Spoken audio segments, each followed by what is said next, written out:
A question I often get is how I got started on my journey to being a business owner. What was my motivation to start my business, to become an entrepreneur? And my answer to that is always that my true motivation was becoming a single mom.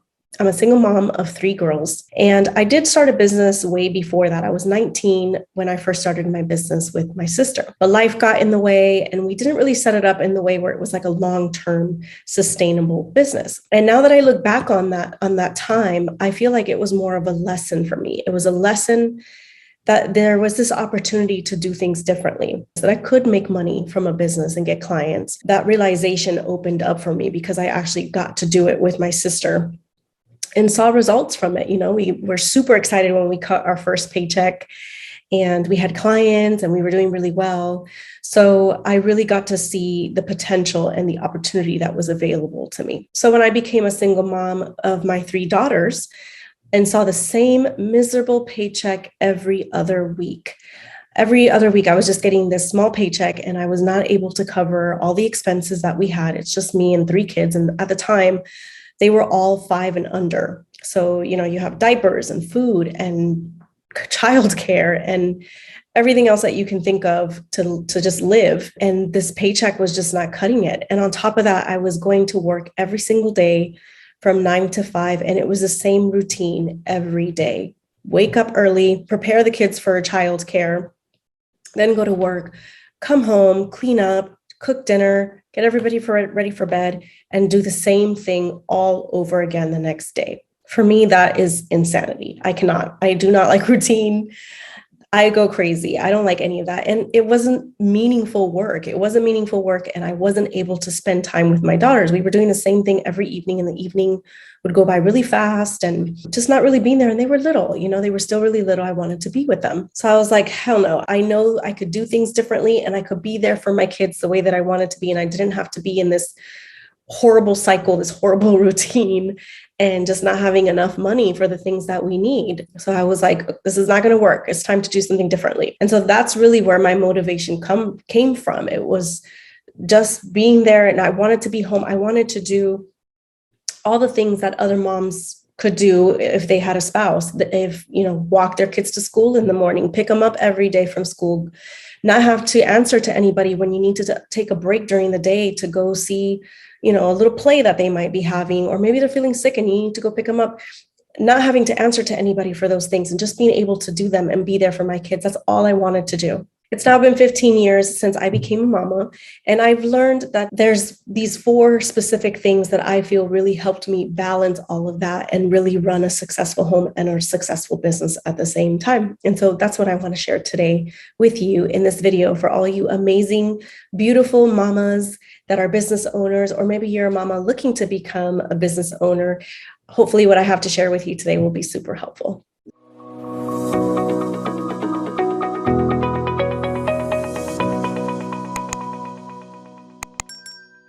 If you're new here, I'm Denisse Marie, and I help women, I help moms, and I help single moms master marketing and business systems so they can feel more certain about the direction that they're going in their business.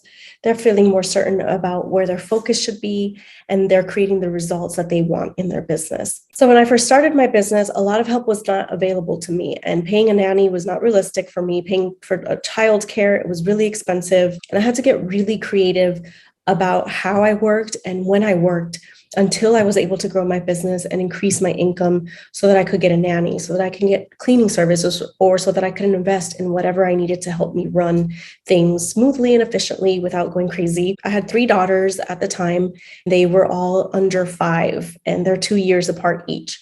So it took a lot of creativity to figure out how I was going to manage all of that. And so what I want to share with you today are 4 systems, 4 things that I do to help me be able to run my business and run my household. Be the CEO of my household is how I describe it. So the first thing that I want to talk about is systems and processes. I'm a big systems and processes person. That's what I help women do. I help them master business and marketing systems so that they can scale. And as a mom, this means integrating systems and processes in my house too. I'm also the CEO of my household, so I run my home like a business, and with boundaries, of course. Everything needs boundaries and balance. Without having set schedules and processes, that's when I really start to get overwhelmed and things start to feel chaotic in the house.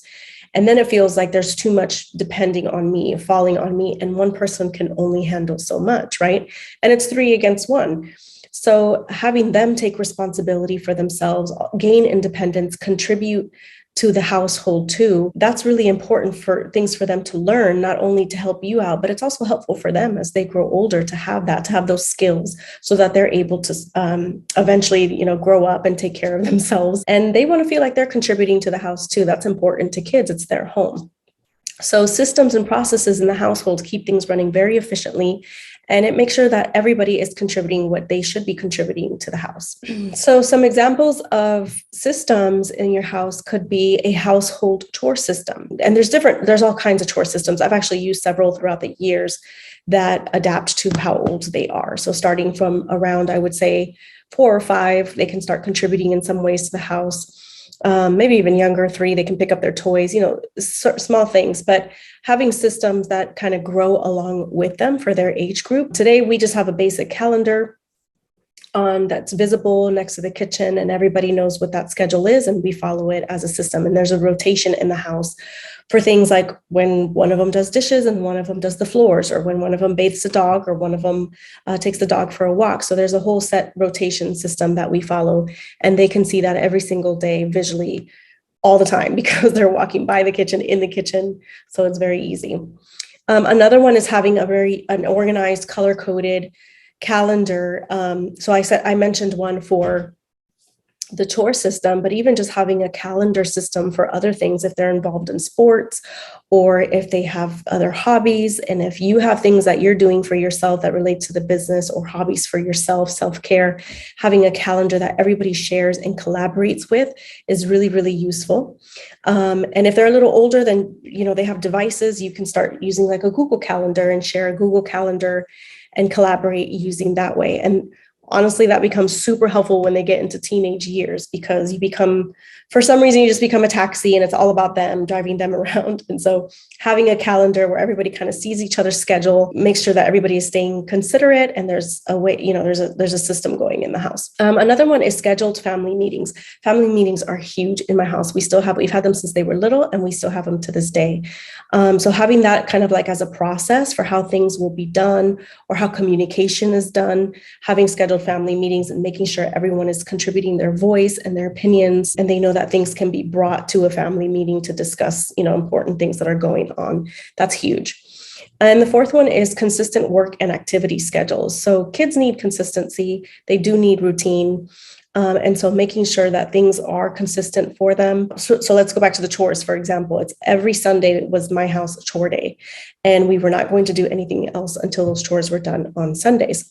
So having some type of consistent set schedules, maybe you need to spend an hour on your business. That's a side hustle every single day. And so having a consistent schedule with that hour every single day where they have an activity and you have that hour for your business, that could be a set schedule, consistency, and they become very accustomed to that. So those are just some examples of ways that you can implement systems and processes. Just think about how similar to a business, like what is it that you're doing that's very tedious? How are you running things? What's making things chaotic? And kind of take a step back and look at those things and see how you can create processes and communication around those things with the kids. So the next one is communication. Communication is huge. I'm actually going to break down communication in today's video because there's so many parts, that relates to communication in my household. I've never been a fan of lying to my kids to get them to do what I wanted them to do or to stop acting a certain way.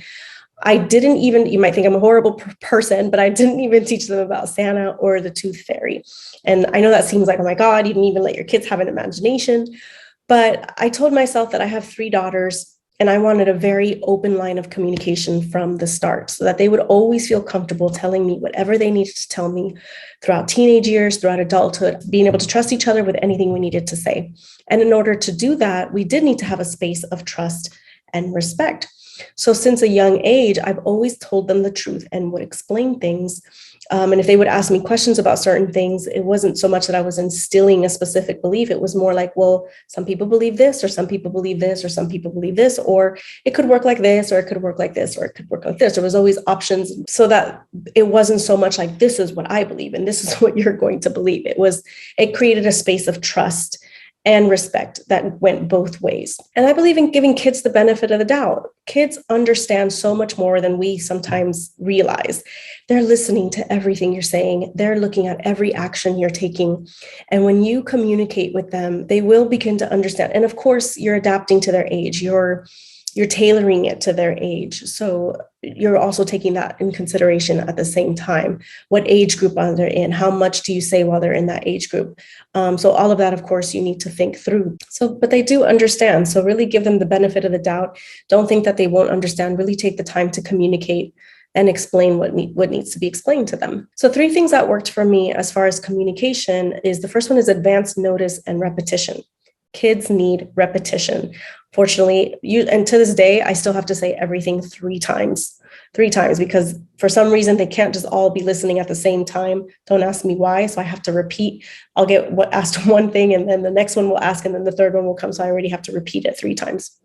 But I'm used to it because I've been focused on repetition since they were little. So letting them know what's happening and reminding them. It's making them feel secure of what's going to happen, of what is happening. So there's no surprises. There's no room for tantrums or, like feeling anxious or uncertain in any way, because you've been repeating to them, giving them advance notice of everything that's coming.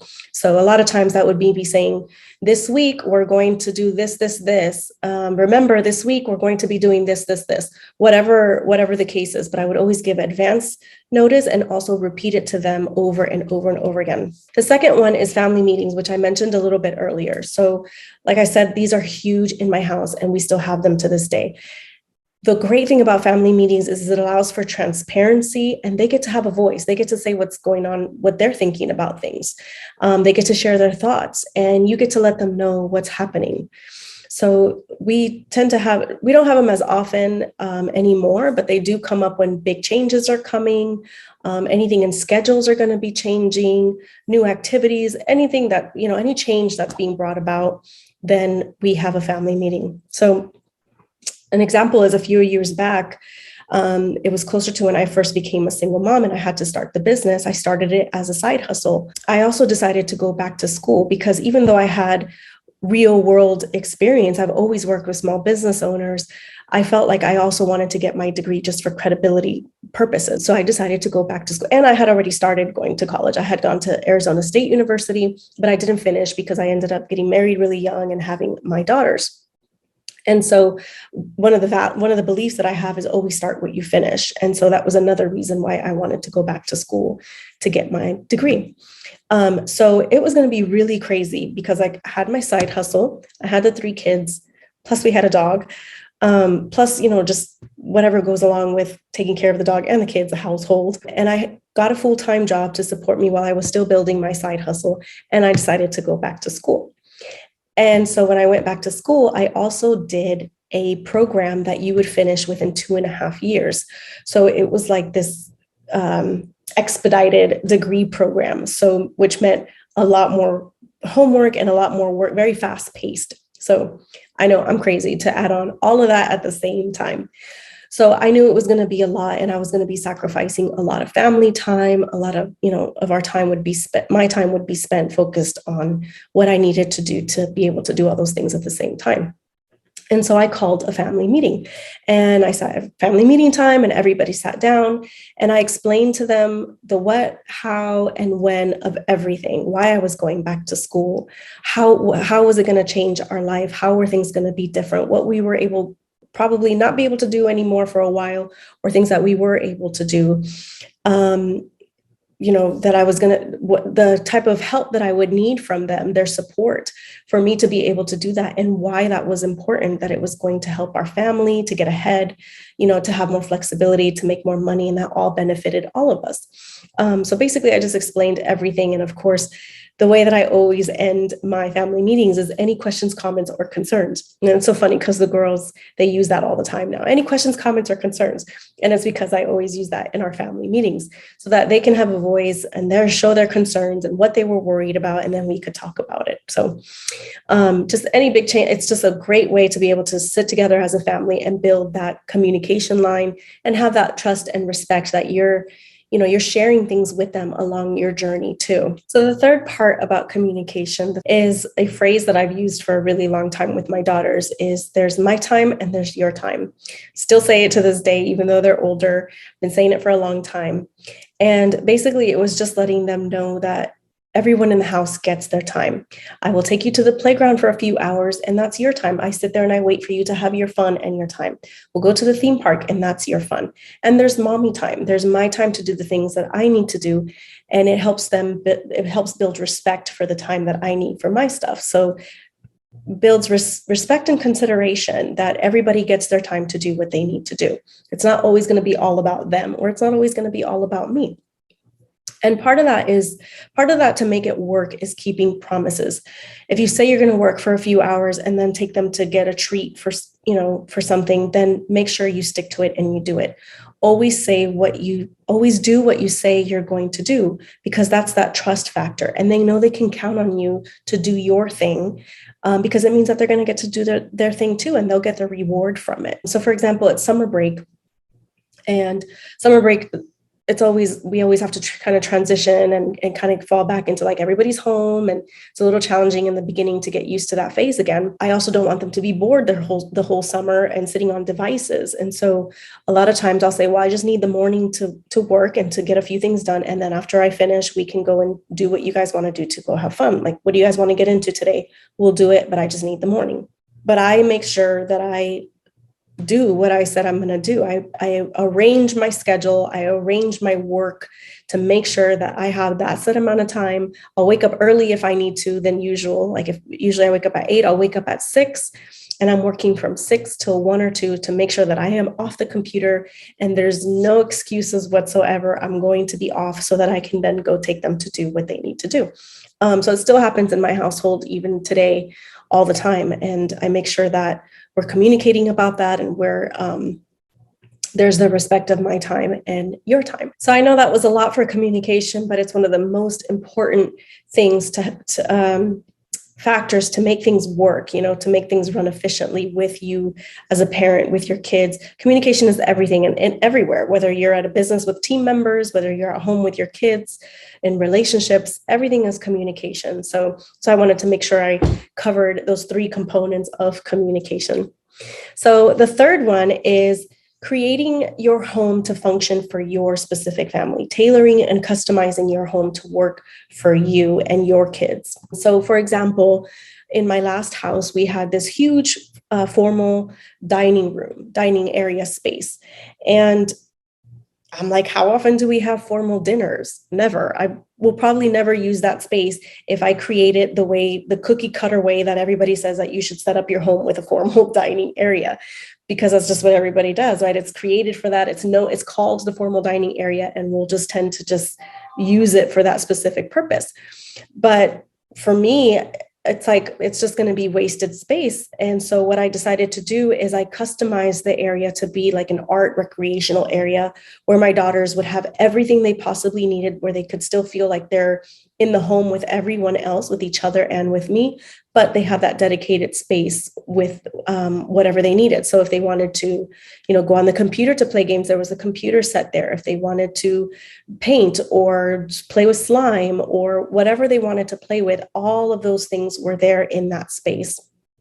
And I was close by with my desk and working. And so everybody has a way to their space for them to do what they wanted to do and be occupied with, what they like to do. And honestly, it prevented messes. It prevented messes from things just scattering all over the house. It created a dedicated space where all those things belonged, where they went to specifically do those activities in that space. And it was their responsibility to clean up after themselves, keep the space clean.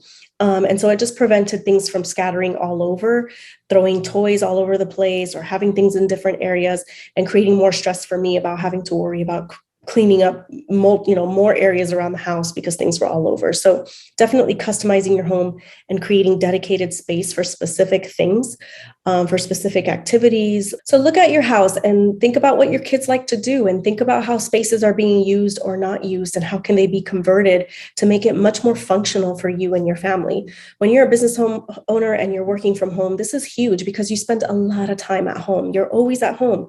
And especially during summer break, like it is for us right now. Everyone's home. So how can you create functional, dedicated spaces in your home so that everybody has what they need? They're happy, they can stay occupied, spaces are respected in a certain way, and it's not getting chaotic for you to be able to manage all of that. So the fourth and final one is listening to yourself. So I was actually doing a podcast interview recently, and one of the questions I got was, how do I balance all of that? How do I balance it, doing the business thing and being a mom and being a single parent? How am I able to manage it and balance all of that? And so this last one to me is really, really important, is to be able to balance these things is really listening to yourself. What does your body need? Does it need rest? Are you hungry? Do you need time and space away from maybe the kids for a little bit, or time and space away from the business? Really listen to what your needs are, tap into your body, into what you're feeling, and really pay attention to that. Sometimes we get this pressure of everything that we have to do, and it gets really overwhelming, and you want the business to keep moving forward. It's like, I got to spend time doing this with the business. I have to work today. I have to do this. Otherwise, things will not keep moving forward. But I would just say, try to give yourself some grace and self-compassion and think about what you need. That stuff your business will move forward. You are making progress, probably more than you even realize sometimes. And so it's okay to step aside and take a break for yourself and, re-energize, revitalize, whatever it is that you need to do. Even if it's just laying on the couch with your eyes closed for 10 to 20 minutes, sometimes that's even just enough just to get your head clear. So really taking the time to listen to yourself and what's needed. And also your kids, what do your kids need? What are they going through? And what is it that they're needing? Maybe they're needing some really dedicated family time and some attention for one day. Just, hey, let's take a break, all of us, and just go do something fun for no reason. So really doing that so that you're able to just stay connected, to have a meaningful mother experience and a meaningful business experience, everything at once. So just really tuning in to that, I think, is super, super important. So I hope that was super helpful for you. I know this video is probably a little bit longer than my other videos, but I really wanted to go into depth, cover all of that, because I think it's super important. As a mom, being self-employed, the way you run and manage your household, it impacts how you run your business. And it impacts the ability to feel like you're creating freedom and you're creating productivity and you're scaling your business. So being the CEO of your household and incorporating ways that you would run a team or you would run a business can help you have a really meaningful motherhood experience while you're still also growing your business, and you're not feeling guilty, you're not feeling overwhelmed, you're not feeling burnt out. And if you have any questions or insights, please feel free to share them in the comments. I'd love to hear your thoughts on this, or maybe some things that you do in your home or in your business to be able to manage both of them. Don't forget to subscribe. I post videos every single week, and I love to share different ways that we can master marketing and business systems so that we can scale and so we can grow and so we can have that freedom lifestyle we all want. So thanks for tuning in, and I hope to see you soon.